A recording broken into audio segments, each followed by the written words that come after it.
On va tout de suite s'orienter sur le deuxième sujet. Si vous avez des questions, encore une fois, n'hésitez pas du tout à les poster en commentaire. Même pour ceux qui regardent cette vidéo en replay par la suite, posez vos questions en commentaire, on y répondra avec grand plaisir. L'analyse d'Adrien est disponible sur le site de Mister Prépa également. On va se pencher cette fois-ci sur un deuxième sujet, un sujet un petit peu plus classique, avec cette fois-ci des cartes et non pas des graphiques. Donc un sujet plus géopolitique, finalement un petit peu moins économique pour ce deuxième sujet, avec une thématique beaucoup plus classique sur les routes de la soie, qui est un sujet, on va dire, assez classique. On voit actuellement, du coup, la documentation qui est présente avec, dans un premier temps, une carte 1 portant sur les projets indiens et chinois des nouvelles routes de la soie. Une carte 2 qui porte cette fois-ci sur le Cachemire. C'est vrai que c'est une région qui est relativement convoitée et qui fait totalement l'objet de cette partie-là, avec du coup 3 questions, pour le coup extrêmement portées sur ces sujets-là. On voit actuellement les questions apparaître directement à l'écran.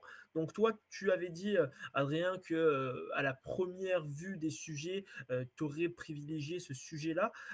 Pourquoi ce choix-là et comment on va dire appréhender, on va dire, la réponse aux différentes questions et la lecture aussi des documents? Alors pourquoi ce choix-là? D'abord parce que c'est un choix personnel, je trouve ce sujet plus confortable, puisqu'il est vraiment purement géopolitique, avec moins d'aspects contemporains à en prendre en compte. C'est-à-dire que la situation entre la Chine et l'Inde est plutôt tendue, elle est plutôt figée depuis déjà une bonne cinquantaine d'années, depuis les premières guerres au Cachemire. Donc c'est vrai qu'il y a quand même moins d'avancées à prendre en compte.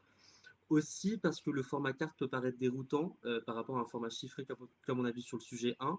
Donc pourquoi pas choisir ce sujet pour se démarquer un petit peu aussi des autres candidats qui auront peut-être préféré choisir la sécurité, d'avoir des données chiffrées qu'ils pourraient réutiliser dans leur copie.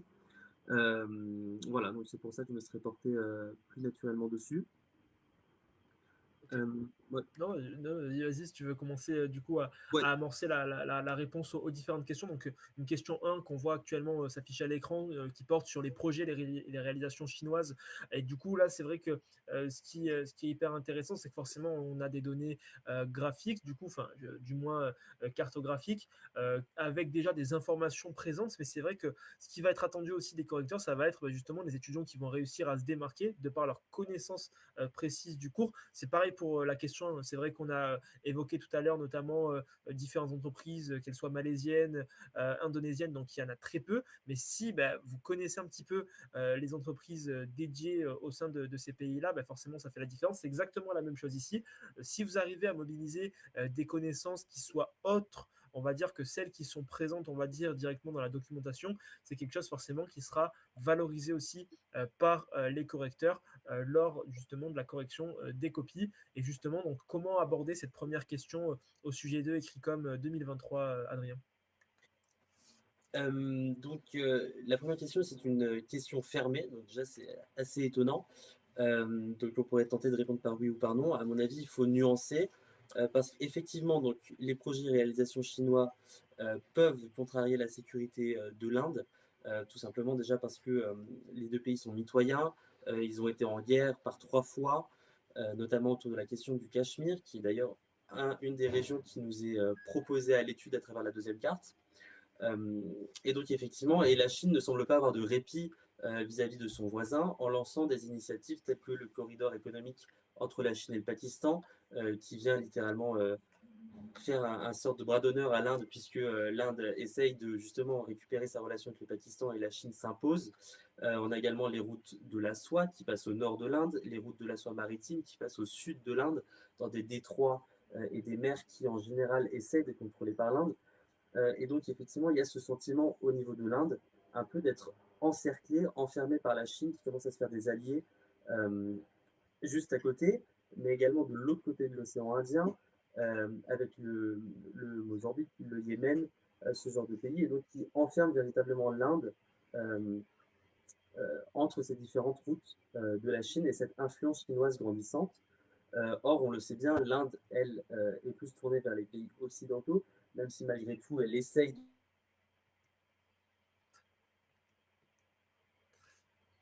Adrien qui va revenir tout de suite. Voilà, dans un instant, ne quittez pas, c'est bon, nickel.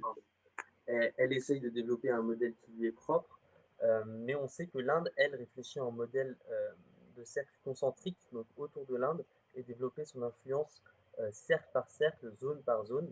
Et donc c'est effectivement un grand problème pour l'Inde de voir que la Chine, elle, s'allie avec tous ses voisins et développe des liens commerciaux et stratégiques avec eux. D'ailleurs, pour montrer cette tension, l'Inde est le pays majeur d'Asie de l'Est qui n'a pas signé le RCEP, donc ce fameux accord qui vise à baisser les droits de douane de 90% entre tous les pays de la zone et qui touche une grande partie des pays, donc sauf l'Inde. Donc ça, c'est un point intéressant. En même temps, mettre en avant le fait que il y a peut-être une coopération qui s'amorce aussi entre l'Inde et la Chine. On a parlé récemment d'un accord entre les BRICS sur une monnaie commune. Donc ça, c'est une grande première et c'est quelque chose qui aurait pu être mis en avant. Mais aussi en septembre dernier, lors de l'organisation de la coopération de Shanghai, lors du dernier sommet, l'Inde a été partie prenante. Donc, alors que l'OCS, comme vous le savez, c'est un peu une espèce de contre-offensive face à l'OTAN et à vouloir développer une alliance militaire. Donc, c'est pas anodin que l'Inde participe à ce genre de sommet, alors que justement, il est question de la sécurité du pays. Donc voilà, ça c'est des pistes de réflexion qui auraient pu être abordées en réponse à cette première question. C'est vraiment assez complet. Encore une fois, j'insiste bien, n'hésitez pas à poser des questions, on y répond directement. Merci à ceux qui commentent en direct justement sur le live. On a une deuxième question, cette fois-ci, qu'on voit à l'écran, qui est un petit peu plus fondée ici sur les connaissances personnelles, qui porte justement sur les puissances. Donc pareil, encore une fois, bien définir cette notion de puissance ici qui est encore une fois prépondérante, forcément, qui est un classique en géopolitique, et ici par rapport aux ambitions territoriales de la région Cachemire. Donc justement, comment aborder ici cette question qui se base un petit peu plus sur on va dire, nos compétences et nos connaissances personnelles, mais aussi avec l'aide du document 2 qui est affiché actuellement à l'écran. Comment mobiliser, on va dire, ces connaissances et encore une fois, tu vois, enchaîner ce mix entre carte et directement connaissances personnelles. Là, effectivement, pour le coup, cette question 2, elle s'appuie véritablement sur la carte 2 qui est donnée. Autant pour la question 1, on pourrait se baser un petit peu plus sur la carte 1. Là, la carte 2 est vraiment centrée sur le Cachemire. On y voit d'ailleurs très clairement qu'il y a trois parties prenantes principales à ce conflit-là. Le Pakistan, l'Inde et la Chine, qui tous les trois revendiquent euh, l'appartenance au Cachemire, enfin, pardon, le droit de souveraineté sur le Cachemire. D'abord parce que c'est une région pardon, qui est riche, qui est aussi au carrefour des trois pays, donc stratégiquement c'est très intéressant. Euh, et donc ici, à mon avis, il fallait vraiment pousser sur ce qu'elles y revendiquent et ce qu'elles cherchent à y montrer. À savoir que la Chine, elle, comme on l'a vu tout à l'heure, cherche à développer un partenariat avec le Pakistan notamment. Et donc c'est un corridor stratégique que ce Cachemire qui permet véritablement un commerce entre la Chine et le Pakistan. L'Inde, de son côté, ne peut pas.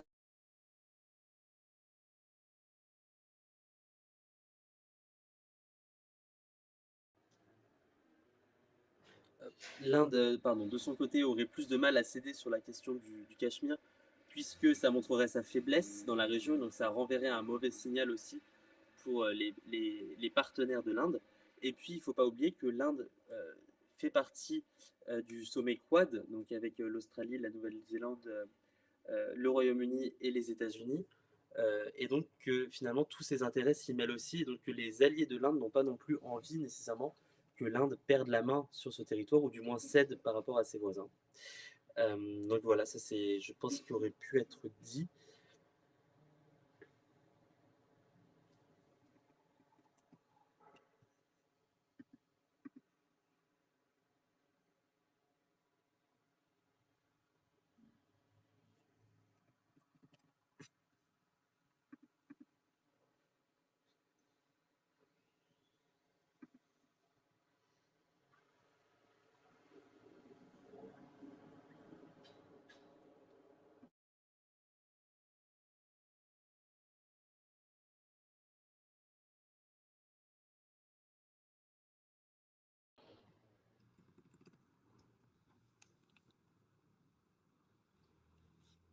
Non, j'ai eu un souci de son qui a été corrigé. C'est un souci de mon côté. Mes excuses pour ça.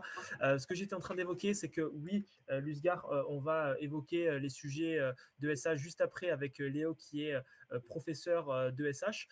Et juste avant, on va conclure avec Adrien sur la dernière question, justement de ce sujet de géopolitique. Quelle forme prennent les affrontements sino-indiens dans cette région stratégique sensible? On parle bien évidemment ici de la région Cachemire, mais on peut remarquer ici, de manière générale, sur les sujets écrits comme il n'y a pas eu de surprise au niveau, on va dire, de la formalisation des sujets, dans le sens où, en fait, à chaque fois, on mobilise forcément les documents utilisés, mais après, ça monte un petit peu crescendo. Plus les questions avancent, moins on mobilise derrière les documents. Donc, c'est quelque chose, on va dire, d'assez classique. Encore une fois, forcément, on ne va pas uniquement se baser sur les documents. Il faut aussi se servir de ses connaissances personnelles. Et là où c'est le plus valorisé pour les jurys, c'est comment on va appliquer nos connaissances personnelles directement à la documentation pour un petit peu être un prolongement via nos connaissances personnelles de la documentation imposée. Et ça, pour le coup, c'est extrêmement valorisé. Donc, Adrien, je te laisse justement répondre à cette dernière question portant sur les affrontements sino-indiens au sein de la région Cachemire. Et on passera ensuite à l'ESH où on va analyser les deux sujets. Et après, il y aura Lina pour répondre justement au sujet de langue LV1 de cet après-midi. Donc pour répondre à la dernière question, la forme des affrontements, ben, elle est évidemment militaire dans un premier temps, puisqu'on sait que c'est la frontière la plus militarisée au monde, donc c'est pas anodin. Cet affrontement il est également économique, puisque, comme on l'a évoqué précédemment, la Chine y fait passer le corridor économique avec le Pakistan, et on sait notamment, l'Inde a pour principal partenaire dans la région la Chine au niveau économique et au niveau commercial, puisque 10% des exportations indiennes sont à destination de la Chine, et donc ça place la Chine en tant que deuxième partenaire commercial de l'Inde après les États-Unis. Et donc dans cette région sont cristallisés ces doubles affrontements militaires et économiques, puisqu'il serait tout à fait possible que la Chine restreigne son commerce avec l'Inde, mais aussi, il ne faut pas l'oublier, la Chine, et ça c'est vrai pour tout partenaire de la Chine, a un monopole sur les terres rares. Or, on sait que l'Inde cherche justement à développer son industrie des NTIC, ou aussi avec un programme spatial qui est très ambitieux.